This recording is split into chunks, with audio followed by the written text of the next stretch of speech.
Okay, let's just jump right into it. What is artificial intelligence actually going to do to your career? It's probably the biggest question on everyone's mind right now, so we're going to cut through all the noise and get to the real story.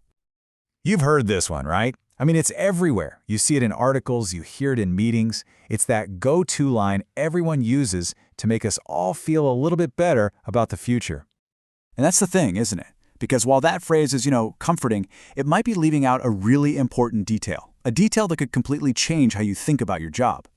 So let's get to the core of it. If AI isn't the thing to be afraid of, then what is? See, this isn't about you versus a machine. It's about understanding a totally new ballgame. This right here, this reframes the entire conversation. We've been taught to worry about this epic battle of AI versus human.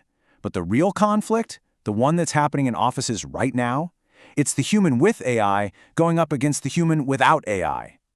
The best way to think about this is to see AI for what it truly is, an amplifier. Seriously, think about it. Did a calculator replace mathematicians? No way. It just gave them superpowers to solve even bigger problems. AI is just the next step in that evolution. It's here to amplify your skills. And that's because the technology itself is completely neutral. It doesn't have an agenda. It's just a really, really powerful tool sitting on the table, waiting for someone to pick it up and do something amazing with it. And this is the part that really matters. The actual risk isn't the AI. The risk is your colleague down the hall or your competitor across town who starts using these tools to work faster, smarter, and way more creatively than you. The danger isn't being replaced by a machine. It's being outmaneuvered by a person who is using one. Okay, so what do you do? How do you make sure you're the one holding the amplifier, not the one being left behind? Well, it really all comes down to one simple idea. Adapt, don't panic. And here are 3 ways you can start, like right now. First, automate all the boring stuff. The tedious tasks that drain your energy.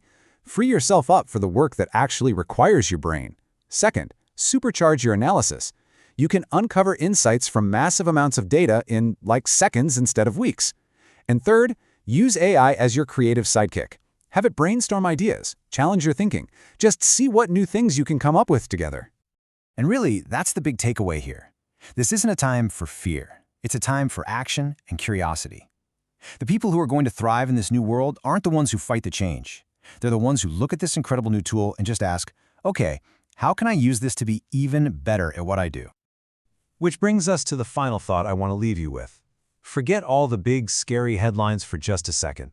Look at your own work, your own day-to-day. What's one small, simple step you can take, maybe even this week, to start using this technology to your advantage?